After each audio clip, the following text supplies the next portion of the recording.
수험생 여러분 반갑습니다. 오늘이 이제 기본 이론서 마지막 강의가 되겠습니다. 36강으로 마무리가 되는데요. 그래서 여러분은 36강만 잘 활용하시면 반드시 고득점을 합니다. 제 말을 믿으세요. 자, 오늘은 807페이지 4번. 4번에다 한번 별표해 볼까요? 지방자치법상 지도감독 별표하고요. 요즘 여러분 이런 게 많이 있잖아. 요즘 보면 공유수면 매립 이런 게 있잖아요. 뭐 예를 들면 서해안, 서해대교 밑에가 평택하고 당진 있잖아요. 평택과 당진 있는데 그 바다를 어떻게 관리하냐 이거야. 평택은 우리 거다, 당진은 우리 거다 치고받고 막 쌈박질 했단 말이에요. 그 이제 분쟁을 누가 해결했냐면 행정자치부가 해결했다 이거예요. 그래서 지금 지방자치단체 간에 분쟁이 있다. 그걸 어떻게 조정합니까? 별표 좀 하고요. 그럼 여러분 간단합니다. 이렇게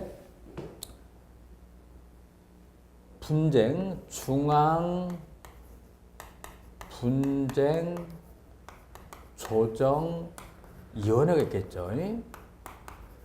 중앙에 있는 분쟁조정위원회다. 여러분 지방자치를 관리 감독하는 기구는 당연히 행자부잖아요. 그래서 행자부, 행정자치부 장관 소속하에 중앙분쟁조정위원회가 설치되어 있죠. 그래서 이 중앙분쟁조정위원회는 이렇게 나눠지면 되겠죠. 우리는 광역자치단체하고 기초자치단체로 구분됩니다. 그러니까 복층제 그래요.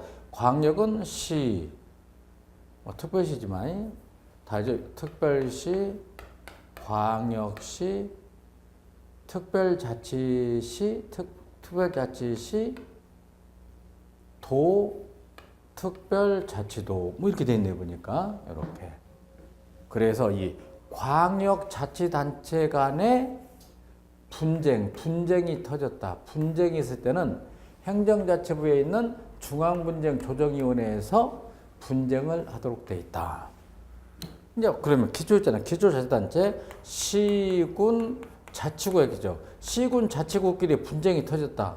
이때는 이 시도지사 소속하에 있는 그렇지 지방분쟁조정위원회에서 해결을 합니다. 해결을 하죠.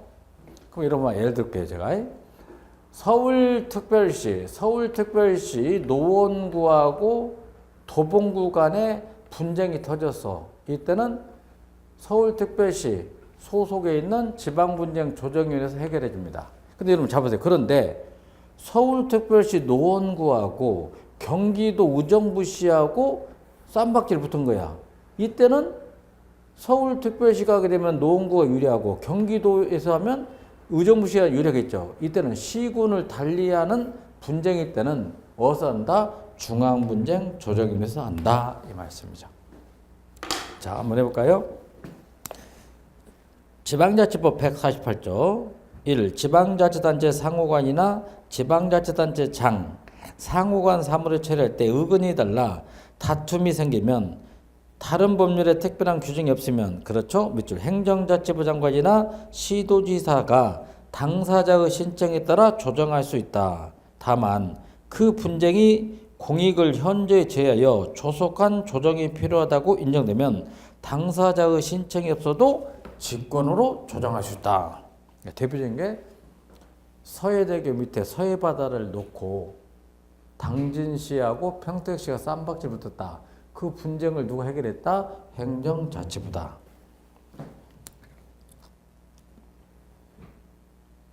왜냐하면 당진시는 충청남도야. 평택시는 경기도잖아. 관할이 다르다 이거야.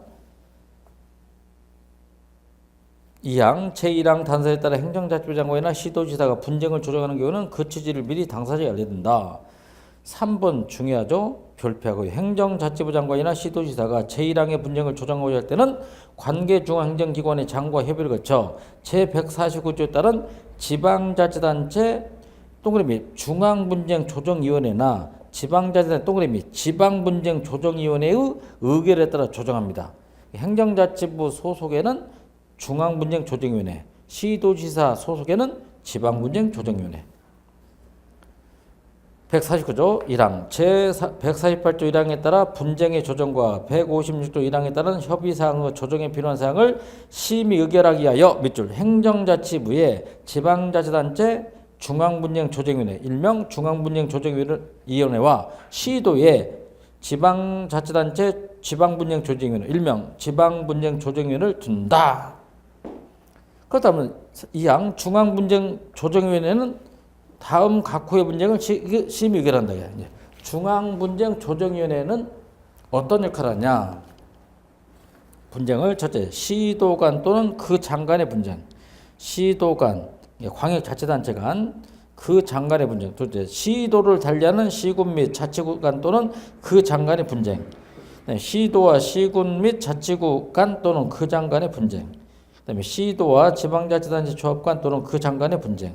다음째 시도를 달리하는 시군 자치구와 지방자치단체 조합 간 또는 그 장간의 분쟁. 6. 시도를 달리하는 지방자치단체 조합 간 또는 그 장간의 분쟁. 그리고 3항 지방분쟁조정위는 제2항 각호에 해당하지 아니하는 지방자치단체, 지방자치 조합 간 또는 그 장간의 분쟁을 심의 의결한다. 그리고 4. 중앙분쟁조정위원회와 지방분쟁조정위는 각각 위원장을 포함한 11명 이내의 위원으로 구성한다. 뭐 이런 간단한 거야. 중앙분쟁조정위원회가 하는 역할은 시도 간의 분쟁을 해결한다. 가장 큰 게 그거죠. 두 번째는 기초자치단체일지라도 시군 자치구가 관할이 다를 때는 누가 해결한다? 중앙분쟁조정위원회가. 위원장을 포함한 11명 이내 위원을 구성한다. 166조 지방자치단체 사무에 대한 지도나 지원을 해줍니다. 중앙정기관장이나 시도지사는 지방자치단체 사무에 관하여 조언 또는 권고하거나 지도를 할 수 있으며 이를 위하여 필요하면 지방자치단체 자료 제출을 요구할 수 있죠. 그 다음에 3. 국가나 시도는 지방자치단체가 그 지방자치단체 사무를 처리하는 데 필요하다고 인정하면 재정지원이나 기술지원을 할 수 있다. 160조 국가사무나 시도사무 처리의 지도감독은 어떻게 하냐. 1. 지방자치단체나 그장이 위임받아 처리하는 국가사무에 관하여 시도에서는 주무부 장관, 시도에서는 중앙부처 주무부 장관, 그 다음에 시군 및 자치구에서는 1차로, 시군 및 자치구에서는 1차로 시도지사, 2차로 주무부 장관의 지도감독을 받는다. 그리고 2항 시군 및 자치구나 그장이 위임받아 처리하는 시도 사무에 관하여 시도지사의 지도감독을 받는다. 간단한 거죠. 시도는 누구의 감독을 받는다? 중앙부처에 가면 주무부 장관. 기초자치단체 1차는 누구다? 시도지사. 2차는 주무부 장관. 168조 중앙행정기관과 지방자치단 간 협의 조정.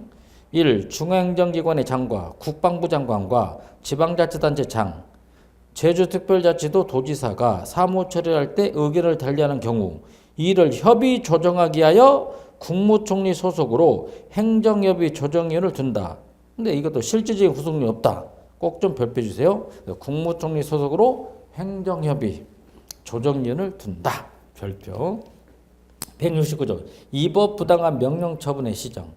1항 지방자치단체 사무에 관한 그 장의 명령이나 처분이 법령에 위반되거나 현저히 부당하여 공익을 해친다고 인정되면 시도에 대해서는 주무부 장관이, 시군 및 자치구에 대해서는 시도지사가 기간을 정하여 서면으로 시정할 것을 명하고 그 기간에 이행하지 아니하면 이를 취소하거나 정지할 수 있다. 이 경우 자치사무에 관한 명령이나 처분에 대하여는 법령을 위반하는 것에 한한다.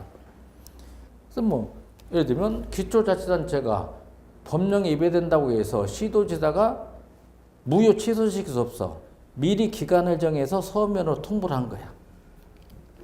2항 지방자치단체장은 제1항에 따른 자치사무에 관한 명령이나 처분의 취소 또는 정지에 대하여 이의가 있으면 그 취소 또는 정지 처분을 통보받는 날부터 15일 이내에 동그라미 대법원에 제소하게 돼 있어.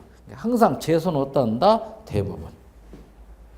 그 다음에 110조 지방자치단체장에 대한 동그라미 직무이행명령. 직무이행명령은 지방의회 권한이 아니야. 잘 보세요. 직무이행명령 1. 지방자치단체 장이 경기도 도지사가 법령의 규정에 따라 그 의무에 속하는 국가이임사무나 시도이임사무의 관리와 집행을 명백히 게을리하고 있다고 인정되면 시도에 대해서는 주무부 장관이, 시구 및 자치구에 대해서는 시도지사가 기간을 정하여 서면으로 이행할 사항을 명령할 수 있다는 거야. 그리고 이 주무부 장관이나 시도지사는 해당 지방자치단체장이 제1항의 기간에 이행명령을 이행하지 않으면 그 지방자치단체의 비용 부담으로 대신 집행하게 하거나 행정상 재정상 필요한 조치를 할 수 있다. 이 경우 행정대집행에 관해서는 행정대집행법을 준용한다. 그럼 이제 또 반드시 제소하겠지. 3. 지방자치단체장은 1항의 이행명령에 이의가 있으면 이행명령서를 접수한 날부터 동그라미 15일 이내에 대법원에 소를 제기할 수 있다. 이 경우 지방자치단체장은 이행명령의 집행을 정지하게 하는 집행정지 결정을 신청할 수 있죠. 그 다음에 171조 지방자치단체 자치사무에 대한 감사를 할 수 있냐 없냐 좀 이슈가 됐죠. 행정자치부 장관이나 시도지사는 지방자치단체의 자치사무에 관하여 보고를 받거나 서류 장부 또는 회계를 감사할 수 있다. 이 경우 감사는 법령 위반 사항에 대해서만 실시한다. 그리고 이 행정자치부 장관 또는 시도지사는 1항에 따라 감사를 실시하기 전에 해당 사무의 처리가 법령에 위반되는지 여부 등을 확인해야 한다. 이 재밌는 말이 뭐냐면 이게 왜 나왔냐면 노무현 정부 때인데 봐.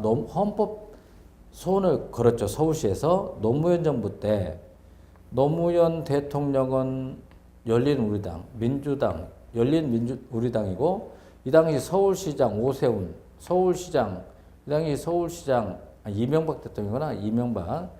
이명박 서울시장은 한나라당이다 말이야. 틀리다 이거야. 틀리다. 그래서 그 서울시가 중앙부처 말을 잘 듣지 않는 거야. 그래서 이 당시에 안전행정부, 이 당시 안전행정부를 비롯한 중앙부처가 합동감사로 서울시를 갖다 한 3개월 동안 뒤졌어. 서울시가 잘했나 못했나 뒤졌더니 서울시에 아무런 잘못이 없다는 결론이 나온 거야. 서울시 입장에서 너무나 억울하잖아. 그래서 헌법소원을 제기한 거야. 상급 자치단체나 중앙부처가 자치사무에 대해서 사무를 감사할 수 있습니까? 했더니 헌법재판소 판결이 나왔다고. 법령에 위반되는 경우에만 할 수 있다. 이렇게. 172조 지방의회 의결의 제의와 제소. 1. 지방의회 의결이 법령에 위반되거나 공익을 현재 해친다고 판단되면 시도에 대해서는 주무부 장관이, 시군 및 자치구에 대해서는 시도지사가 제의를 요구할 수 있게 하고 제의 요구를 받은 지방자치단체장은 의결사항을 이동받은 날부터 동그라미 20일 이내에 지방의회 이의를 붙여 제의를 요구합니다. 이 양 제1항 요구에 대해 제의 결과 제적의원 과반수의 출석과 출석의원 3분의 2 이상의 찬성으로 전과 같은 의결하면 그 의결사항은 확정된다.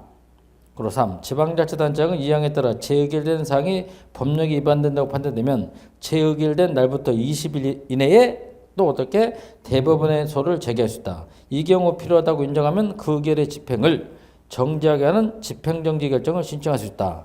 이게 무슨 얘기냐면 요걸 말해. 오세훈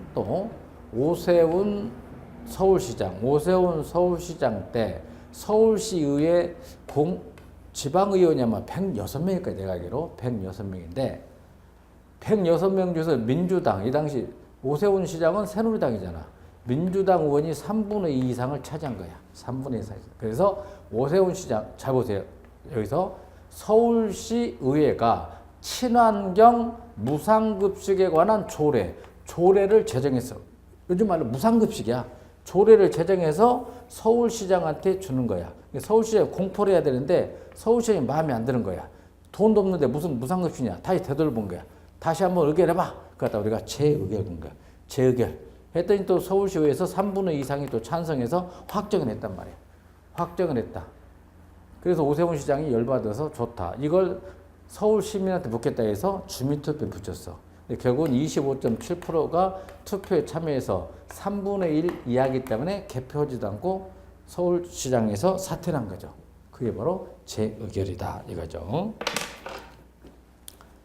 그 다음에 참고 중앙행정기관장과 지방자치단체장이 사무를 처리할 때 의견을 달리는 경우 이를 협의 조정하게 하여 국무총리 소속으로 정확히 행정협의 조정을 둔다.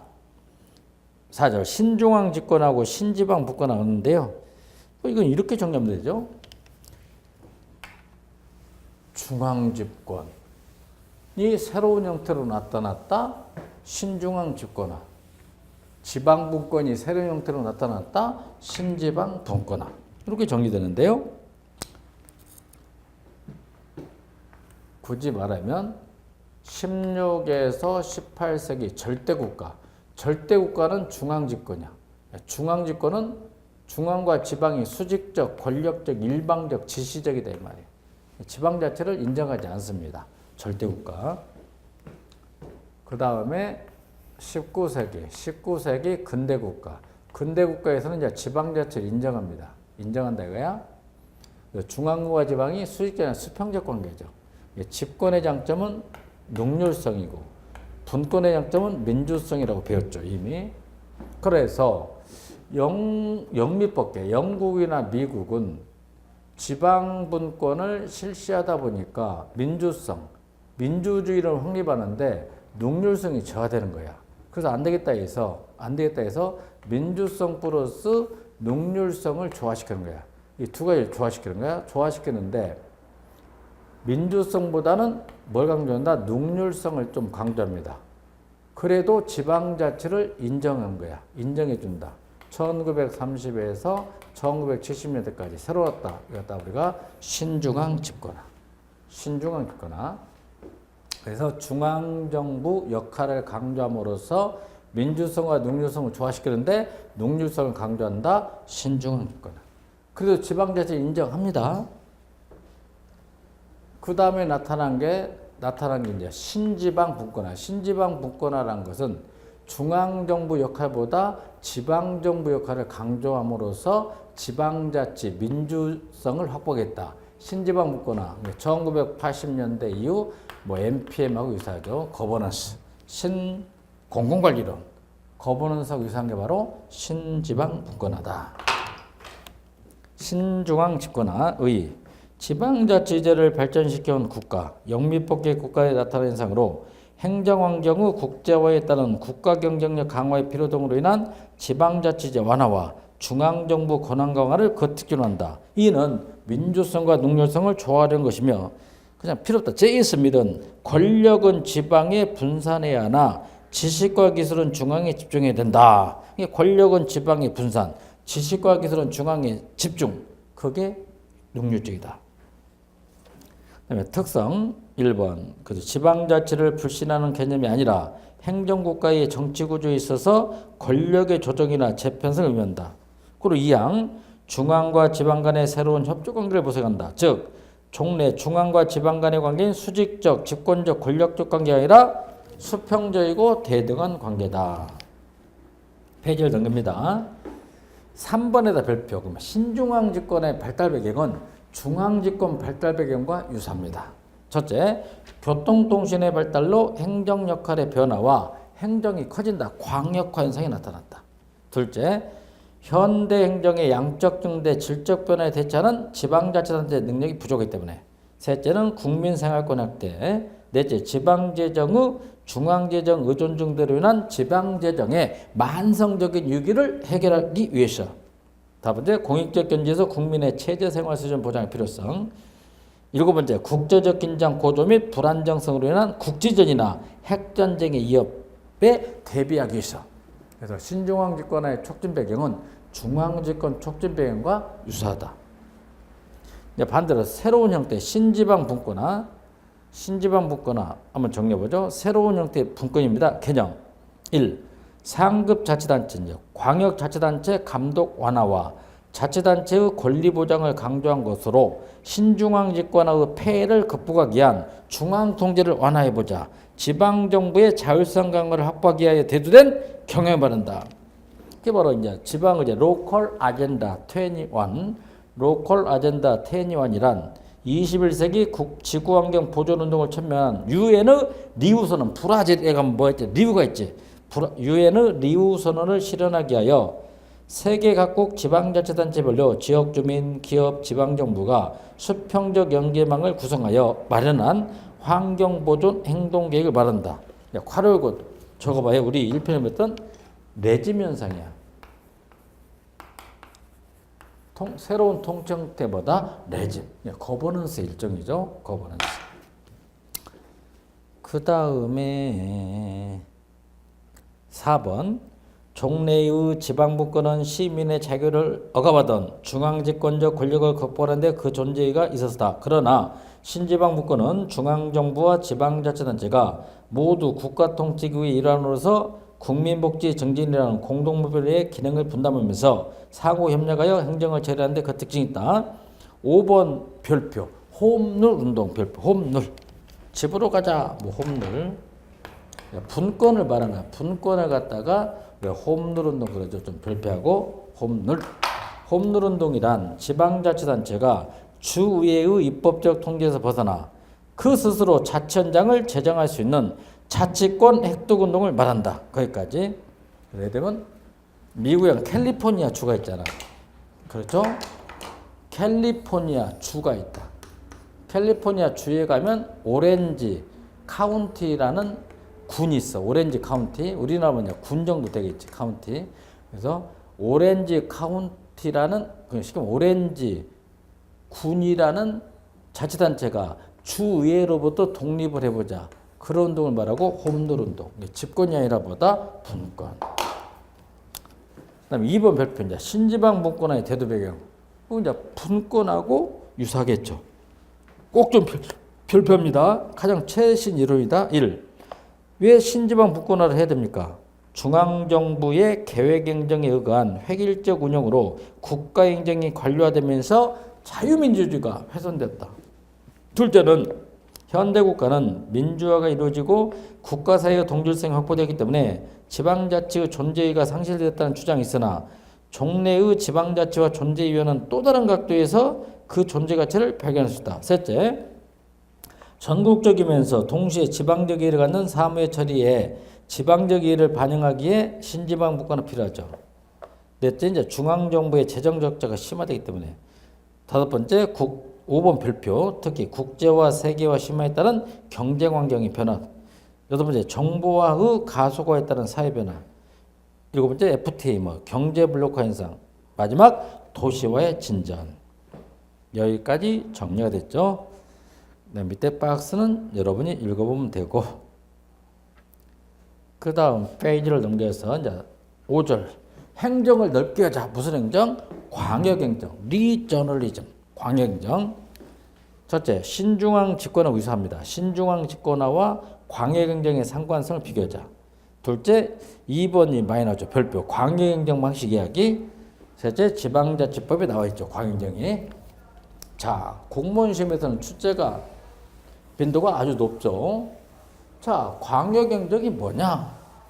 이걸 말하겠죠. 우리는 중앙정부의 국가 차원에서 광역행정 방식이 바로 일선기관을 설치합니다. 일선기관. 우리 행정사 1회 시험 문제였는데 일선기관, 일명 특별 지방 행정기관을 설치한다.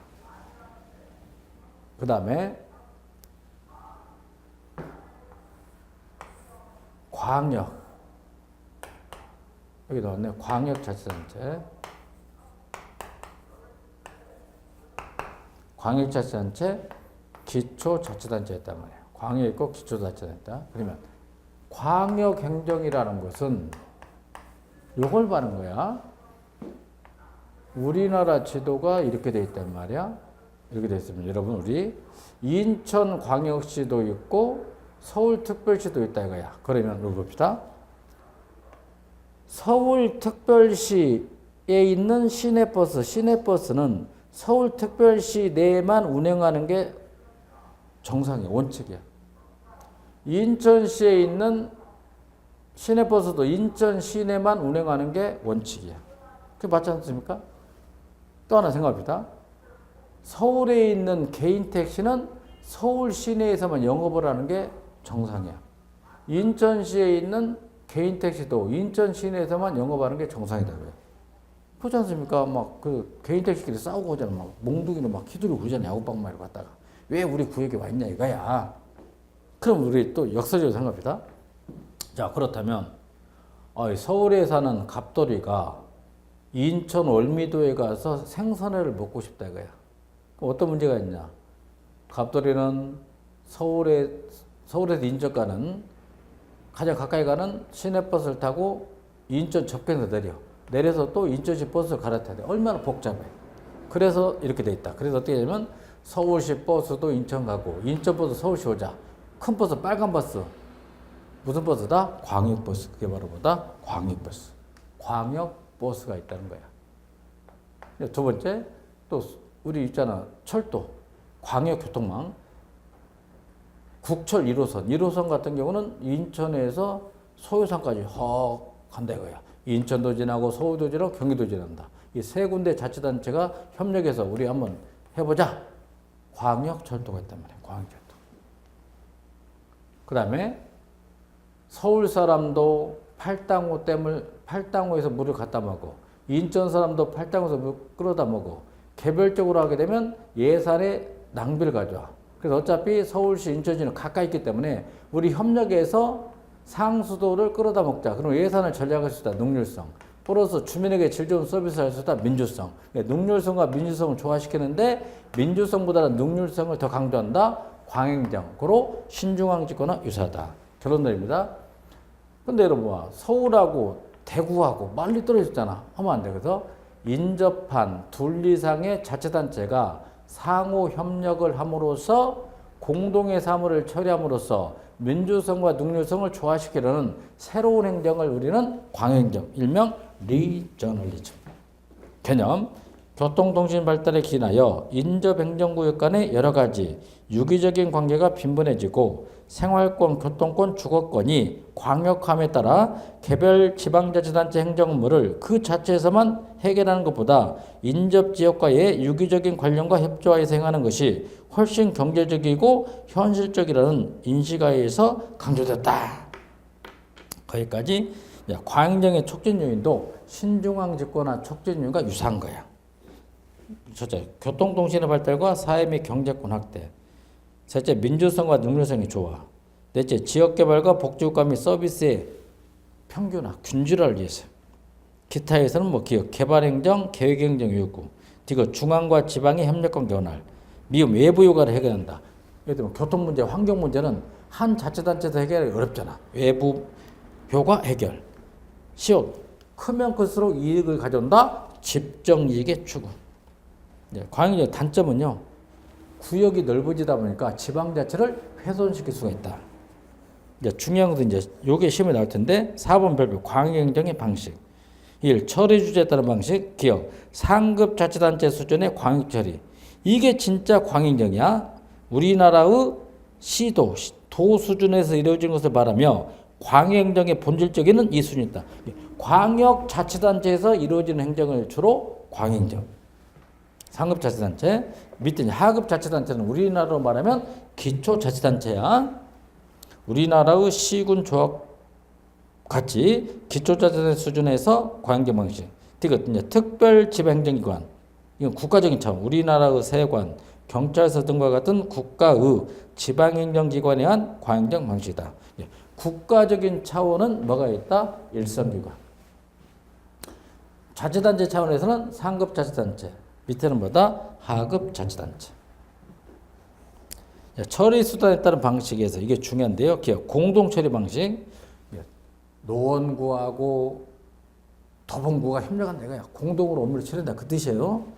기억, 공동처리 방식. 둘 이상의 지방자치단체나 지방행정기관이 상호 협력하여 광역행정 사무를 공동으로 처리하는 방식이죠. 대표 조합이야. 한 가지 업무만 처리한다. 일부조합. 여러 가지 사무를 처리한다. 복합조합. 일부조합. 자치단체끼리 하기 때문에 수평적 관계죠. 수평적 처리. 가. 지방자치단체가 그 사무의 일부를 공동 처리하게 하여 둘 이상의 지방자치단체의 합의에 하여 규약을 정하고 새로운 법인인 조합을 설치하는 방식으로서 강제 집행을 가진다. 법인격이 있어. 강제 집행을 가진다. 두 개 이상의 지방자치단체가 그 사무 중 일부를 공동 처리할 필요가 있을 때에는 규약을 정하고 일정한 절차를 거쳐 지방자치단체 조합을 설립할 수 있다. 복합조합, 전기, 가스, 치수, 쓰레기, 상하수도, 소방 등 복수의 사무를 하나의 조합에서 처리하도록 한 것을 말한다. 두 가지 상을 처리한다. 복합조합. 지방자치는 조합법입니다. 그래서 이제 여기서 재밌는 게 뭐냐면 조합하고 행정협의의 차이점을 시험에 좀 많이 냅니다. 조합은 법인격이 있다, 강제 집행권이 있다. 이게 다수설이다 이거야. 근데 협의회는 강제 집행권이 없다. 이게 이제 우리가 말하는 일반적 견해죠. 지방자치법이 중요하니까 다시 뒤에서 설명합니다. 그건 지방자치단체 조합이 뭐냐 봅시다. 1. 지방자치법 제2조에서는 지방자치단체 외에 특정한 목적을 수행하기 위하여 필요하면 따로 특별 지방자치단체를 설치할 수 있고 특별 지방자치단체 설치 운영에 관해 필요한 사항은 대통령을 정한다고 규정하고 있으나 대통령은 정해진 바가 없다. 다만 제159조는 특별 지방자치단체 한 형태가 될 수 있는 지방자치단체 조합을 규정하고 있다. 2항 그죠. 두 개 이상의 지방자치단체가 하나 또는 둘 이상의 사무를 공동으로 처리할 필요가 있을 때 규약을 정하여 당의 지방의회 의결과 행정자치부 장관, 시군자치구는 시도지사의 승인을 거쳐 설립되는 법인, 지방자치법 제159조죠. 예를 들면 서울시, 경기도, 인천시를 구성원으로 하는 수도권 교통조합, 지방공기업법에 의한 지방공기업 조합이 있죠. 국철우리가 아까 국철 1호선 있잖아요. 인천, 동인천에서 시작해서 서울시청을 지나서 경기도 동두천 소유산역까지 가는 거야. 세 군데가 협력했잖아. 대부분의 수도권 교통조합이 있죠. 3번 이 별표 해봐. 지방자치단체의 협력 방식이라는 점에서 지방자치단체 협의회, 행정협의회와 그 성격 같지만 조합이 독립된 법인격을 인정받는 점에서 행정협의회하고 차이가 있다. 법인격을 가지고 강제 집행권을 행사한다면 조합. 그렇지 않으면 뭐다? 협의회. 근데 지방자치법은 협의회도 어떤 기준이나 살펴봅니다. 좀 틀려. 한번 넘겨봅니다. 짠. 행정협의회도 수평자치례회. 자치단체끼리 하니까. 사무일부의 공동처리, 상호 연락, 조정, 광역종합계획 작성 등을 위해 협의회를 설치한다. 우리나라 대도시권에서 발달했으며 대구광역시자체 조합했죠. 이게 참 재밌어. 근데 다하고 라 묶어봐. 다라 잡아.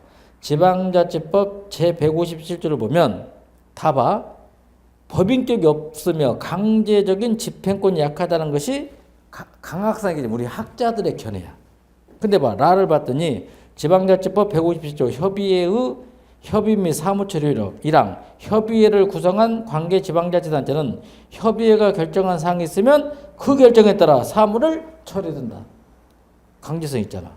147조 지방자치단체 상호간 협력 지방자치단체는 다른 지방자치단체로부터 사무의 공동처리에 관한 요청이나 사무처리에 관한 협의조정 승인 또는 지원의 요청을 받으면 법령의 범위에서 협력이 된다. 조합, 법인격을 가지며 강제인권 행사. 이건 이견이 없습니다. 근데 행정협의회, 법인격이 없으며 강제이권이 조합보다 약하다. 지방자치론, 한양대 명예교수죠. 박은격 교수 책을 보면 이렇게 나와서. 근데 항상 여러분 우리 시험에 가면 학설이 중요한 게 아니라 뭐가 중요하다? 지방자치법이 중요하다. 그걸 아셔야 돼. 행정협의회가 뭐냐면 이걸 말해요, 여러분. 우리 이제 많이 이루어지고 있는데요. 전라북도 정읍시가 있고 고창군이 있고 김제시가 있단 말이에요. 김제시가 있다고요. 김제시. 그래서 정읍, 고창, 김제가 협력을 해서 납골당을 만들자. 추모공은 납골당을 만듭시다. 라고 했더니 김제시가 우리는 노부했어. 안 하겠다 이거야. 정읍하고 고창만 협력해서 납골당을 만들었어. 근데 김제 사람들도 사망하면 화장을 해야 될 거 아니야. 어디 갈 데가 없잖아. 그래서 다 완공되고 나니까 김제시도 그때 와서 우리도 끼워주세요. 끼워주세요. 해서 정읍 고창 사람들이 자존심 상하지만 돈 내. 그러면 시켜줄게. 그래서 이런 사례가 있더라. 이게 바로 행정협의회다. 이렇게 보면 돼. 납골당, 추모공 같은 거. 연락회의는 뭐냐? 일정한 광역적 행정단위에 그 관할구역 내의 지방자치단체 및 국가행정기관의 대표들로 구성되는 연락회의를 두는 방식. 이 이제 사무위탁, 사무를 받아서 대신 처리한다. 이게 자치단체끼리 수평질이죠. 어떤 지방자치단체가 노원구가 다른 지방자치단체에게 토봉구에게 특정한 사무의 관리를 위탁하며 수탁단체가 위탁단체를 대신하여 주민에게 행정서비스를 제공하는 방식. 예를 들면 이런 거 많이 있었죠. 예를 들면 서울시가 쓰레기를 버려. 어디다 버리냐? 김포 쓰레기 매립장에 버린단 말이야. 근데 서울시가 처리하지 않고 김포한테 사무를 줘. 그 대신 사무를 처리하는 대신 서울시가 돈을 주는 거야. 사무에보다 위탁 이런 거. 근데 이건 문제 많아. 사무위탁은 사무처리 비용이 절감될 수 있다. 공동사무처리에 따른 규모의 경제의 장점이 있으나 위탁처리 비용의 산정 문제 등으로 인해 광범위하게 이용되지 못하고 있죠. 사무를 주는 쪽은 예산을 적게 주고 싶어. 받는 좀 많이 달라 이거야. 터무니없이 F에다 별표, 연합방식. 이 연합에다 왜 별표냐면 우리나라 지방자치법상 광역행정 방식으로 인정하지 않는 게 연합이거든. 별표. 콜레이션. 둘 이상의 지방자치단체가 법인격을 그대로 유지하면서 새로운 단체를 구성하여 사무를 처리하는 방식이죠. 예를 들면 캐나다의 토론토 위니펙, 영국의 런던, 일본의 동경 오사카, 미국의 마이애미 여기서 주로 나타나는 게 연합. 우리나라 지방자치법상 규정이 없어요. 특별구역만 설치하자. 특별한 구역만 설치하자. 특수한 광역지 건물을 수행하기 위해서 일반 행정구역 또는 자치구역과는 별도로 구역을 정하는 방식으로 미국의 교육구, 소방구, 항만관리, 우리나라의 교육구를 들 수 있다. 예를 들면 서초구 지방자치단체가 따로 있잖아. 강남구 지방자치단체 따로 있지. 그러면 우리는 교육자치도고 지방자치도 한다 이 말이야. 그럼 서초구청이 있으면 서초구에도 서초교육지원청이 있어야 될 거 아니야. 근데 없다 이 말이야. 그래서 서초구하고 강남구 합쳐서 강남교육지원청 이렇게 해버린 거야. 교육에 관한 업무만 협력하다. 그런 방식을 특별구역 설치. 강제성에 따른 방식, 기역별표 합병. 합병이 뭐냐? 합병을 다른 말로 통폐합 그럽니다. 몇 개의 기존 지방자치단체를 통폐합하여 하나의 법인격을 가진 지방자치단체를 신설하는 방식으로서 강제성이 강하다. 우리나라에서 단행하고 있는 시군 통합을 그 예로 들 수 있다. 마창진 통합. 마창진을 2010년에 통합해서 현재 창원시로 냈다 이거예요. 또 작년 7월 1일부터 청주시하고 청원군이 통폐합됐어. 그래서 통합 청주시 뭐 이런 거. 또 요즘에 쏙 들었는데요. 수원시, 화성시, 오산시가 통합하자는 얘기가 옛날에 있었어. 근데 요즘은 화성시가 너무 커버려가지고 오히려 수원시가 화성한테 이제 흡수 통합될 처지에 있다 이거야. 화성시 대단합니다. 대단하다. 권한 또는 지혜 흡수, 권한의 흡수.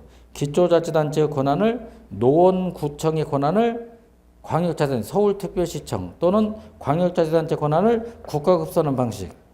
지위만 흡수한다. 광역자치단체가 기초자치단체 권한뿐만 아니라 지위까지 흡수하는 방식이죠. 여기까지. 지방자치법상 제도. 밑줄만 그어요. 뭐가 있냐. 150조 사무위탁. 아까 있죠. 사무위탁.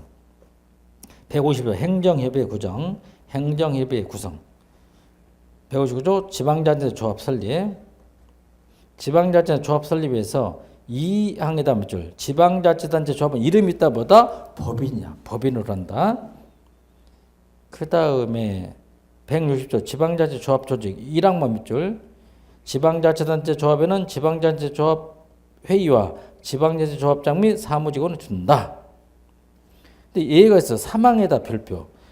겸직이 가능해. 관계 지방자치단체 의회의원과 그 지방자치단장은 제35조 1항과 96조 1항에도 불구하고 지방자치단체 조합회의의 의원이나 지방자치단체 조합장을 겸할 수 있어. 겸직이 가능하다.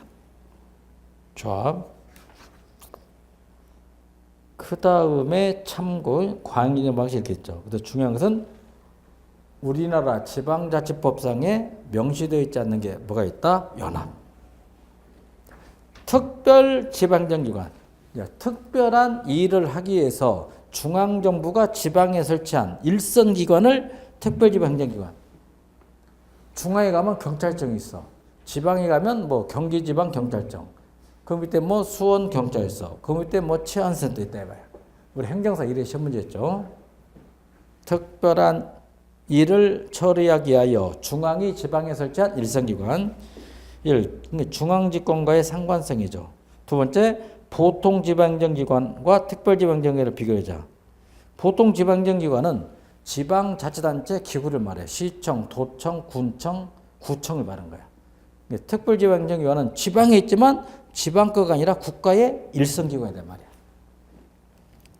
특별지방행정기관의 장단점 이야기. 이게 시험에 나왔죠. 개념. 중앙행정기관이 경찰청이 뭐 행정자치부가 지방에서 그 소관 사업을 처리하게 하여 하부기관으로 지방에 설치한 행정기관으로서 일선기관. 자, 특성을 봤더니 왜 국가의 일선기관을 지방에 설치되냐. 중앙집권 의미가 강하죠. 특성 1. 국가 업무의 효율적이고 광역적인 추진이라는 긍정적인 목적과 부처 이기주의적 목적이 결합되어 설치되었죠. 셋째, 지역 주민의 의사를 반영시키는 제도적 연결장치가 결여되어 있죠. 4번에 대해 별표. 이명박 정부에서는 대폭적으로 특별지방행정기관을 정비하고 있다. 예를 들어서 국도, 하천, 해양항만, 식품의약품 등 3개 분야를 금년 중 지방에 이관할 예정이다. 이명박 정부에서는 특별지방행정기관을 자꾸 줄이고 있더라. 다음에 6번째, 일선기관의 기능을 소극적 성격에서 벗어나 지역개발의 단위사업, 중점사업 등을 능동적 입장에서 추진 집행을 방향으로 전환시킬 필요성이 있죠. 회슬러는 다음과 같은 고려인을 두고 있다.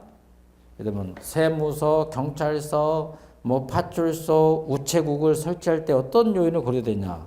회슬 첫째, 정치적 고려. 둘째, 행정상의 편의를 보자. 셋째, 업무의 성실. 넷째, 업무량. 다섯 번째, 통솔범위. 유형을 봤더니 유형 밑줄. 우리나라는 보통지방행정기관은 특별시, 광역시, 특별자치시, 특별자치도와 시군, 자치구. 이게 이제 우리가 보통지방행정기관이야. 그 다음에 특별지방행정기관은 특별한 전문적 기술이 요구되거나 중립성, 독립성이 요구되는 것으로 지방에 있는 경찰청, 경찰서, 치안센터, 세관, 우체국, 국세청 산하의 지방국세청, 세무서 등이 있다. 그럼 여기서 중요한 것은 진정한 지방자치가 확립되려면 특별지방행정기관보다 보통지방행정기관 업무가 우선해야 된다. 그걸 꼭 정리해 주세요. 지방자치단체 소속의 특별지방행정기관도 있어.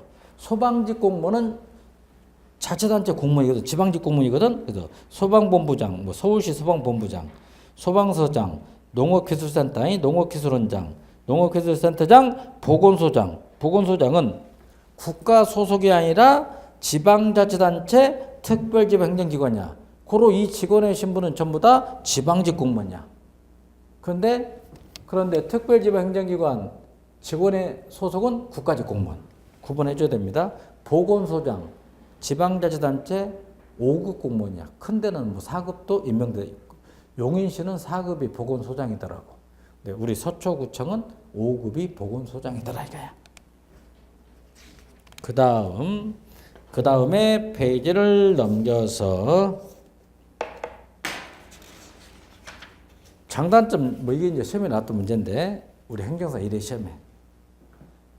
중앙집권을 좀 생각해 봐. 국가 업무의 효율적, 광역적 추진. 관리 감독이 용이하겠죠. 중앙관서는 정책의 수립 결정, 기획의 주력하고. 4. 사무배분의 기준과 업무생 결자. 행정기술의 획일성, 통일성을 가지고 있다. 단점도 있죠. 기구가 자꾸 설치되면 인원 예산이 증가돼. 그리고 두 번째, 지방자치단체 권한과 책임성을 제외하죠. 셋, 신속한 결정이 곤란하고요. 넷째, 행정 절차가 번잡하고 고객의 혼란과 불편의 문제를 초래한다. 다섯 번째, 주민 참여 곤란 및 자치주의. 5번 별표. 주민 참여가 곤란함으로써 자치의식을 줘야 됩니다. 그리고 6번째, 행정 책임이 결여될 수 있다.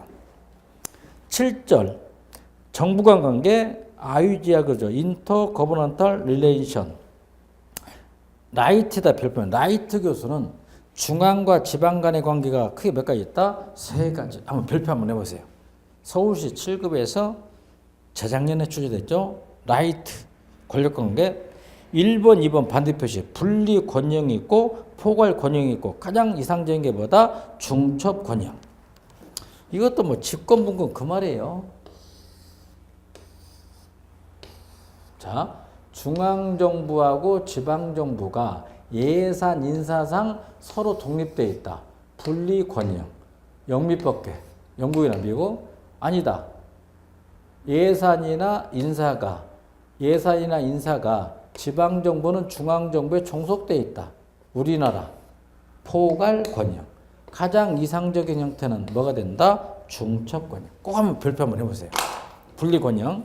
중앙정부와 지방정부의 관계가 인사와 재정상 완전하게 분리되어 서로 독립적이고 자치적으로 운영된 것. 영미법계. 반대로 포괄권형. 1번 포함한다. 내포형. 중앙정부와 지방정부 사이에 엄격한 명령복종 관계가 존재한다. 딜런스 로우. 판사 이름이야. 딜런스 로우란 주정부와 지방정부 간의 관계를 계층제적 관계로 파악하는 1868년 아이오와주 대법원 판례 말한다. 지방정부는 주정부의 창조물이며 주정부가 명시적으로 부여한 권한이나 그러한 권한에 필연적으로 함축되어 있는 권한만을 행사해야 된다. 야, 딜런스 로우 사람 이름, 판사 이름이야. 자치단체나 자치권은 당연히 인정되는 것이 아니라 국가의 재량으로 창조할 수도 폐지할 수 있으며 단순히 법적인 보장에 의하여 인정된다는 것. 야, 쿨리의 원칙, 판사 쿨리의 원칙은 1871년 미시간주 판사야. 이 사람이 분권이죠. 딜런은 이제 반대. 1868년 아이오와주 판사. 집권. 그 정도면 돼 있죠. 우리 앞에서 배웠던 홈룰 운동. 홈룰 운동은 분권이라는 말을 꼭 알고 있었다. 분권. 홈룰하고 쿨리의 원칙만 보다 분권. 중첩권형. 공공기능에 적지 않은 부분이 중앙정부와 지방정부에 공유된다. 고로 니은. 정부 간 관계의 가장 이상적인 실체 모형을 중첩권형. 라이트 교수 별표. 권력관계는 이제 반대 또 라이트가 연구한 재정상 관계.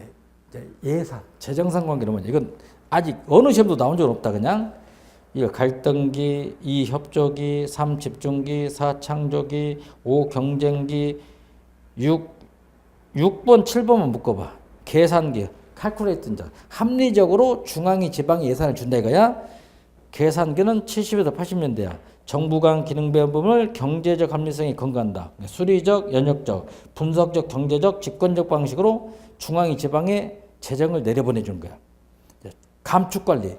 우리나라 감축관리, 감축기. 80에서 90년대 레이건 정부, 레이건 행정부, 레이건 홈스 나타난 신자유주의로 인한 감축관리, 자유무역, 수익자 부담은 지각돼 조세관면적 격언다. 의기성 부담을 지울 때. 떤 리비의 견해. 이거는 2편에서 이미 배웠는데 떤 리비에서는 반대 표시 봐. 다원주의 반대가 뭐다? 엘리트주의. 엘리트주의를 비판하는 게 뭐다? 다원주의.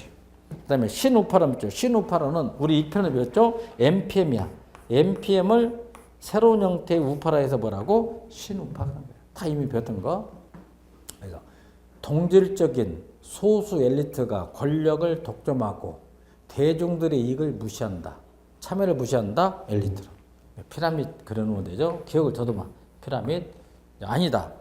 다양한 이익 집단들이 참여해서 투쟁 갈등 타협 합의에 의해서 정책은 만들어진다. 다원주의. 하니까 뭐다? 계란.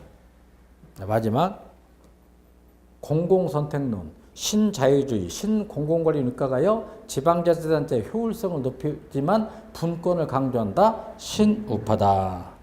이렇게 정해졌네요. 그다음에 우리 정부 지방분권 로드맵 3대 원칙이 있었죠. 이제 노무현 정부 때 도입한 로드맵, 여러분 로드맵이 뭐냐면 공무원이 일방적으로 만든 게 아니라 시민들도 참여시켜야 해서 로드맵 그래. 첫째, 선분권 후 보완원칙. 먼저 분권하고 문제가 있으면 보완하자. 선분권 후 보완원칙. 두 번째 이제 보충성 원칙이 좀 중요합니다. 별표. 중충제 우리나라 이제 기초광역이 중충제 국가공동체 조직에서 하급 단위에서 잘 처리할 수 있는 업무를 상급 단위에서 직접 처리해서는 안 된다. 두 가지 소극적 의미. 기초자치단체가 할 수 있는 일을 상급 정부나 상급 공동체가 관여해서는 안 된다. 적극적 의미는 뭐냐? 개인 및 지역 간의 과도한 격차를 줄이기에 상급 공동체는 필요한 최소 수준을 정하고 이에 미달하는 개인 및 지역의 삶을 보장해야 된다. 보충성질이 뭐냐면 일단 기초자치단체 일을 시켜라. 일을 시켜. 기초가 그 일을 해결하지 못하면 나서 광역자치단체 하는 거야. 광역이 하지 못했을 때 국가가 나서야 된다. 보충성 원리. 이거 갖다 소극적 의미. 적극적 의미는 뭐냐면 강남구는 잘 살고 노원구는 못 산다. 자치단체 재정 격차를 줄여줘야 된다. 이건 적극적 의미의 보충성 원칙. 마지막에 포괄성 원칙. 우리는 권한을 이임할 때 개별적 지정주의가 아니라 포괄성의 원칙입니다. 단편적 사무 이양 작업의 한계를 극복하기 위해 사무를 포괄적으로 이양하자는 것이다. 이번 시간은 여기까지 정리했고요. 기출 예상 문제 여러분이 그거 한번 살펴보고 또 제가 기본 이론이 끝나면 바로 문제풀이에 들어갑니다. 문제풀이, 엑기스 문제풀이 가지고 설명을 하겠습니다. 자, 쉬었다 정리합니다.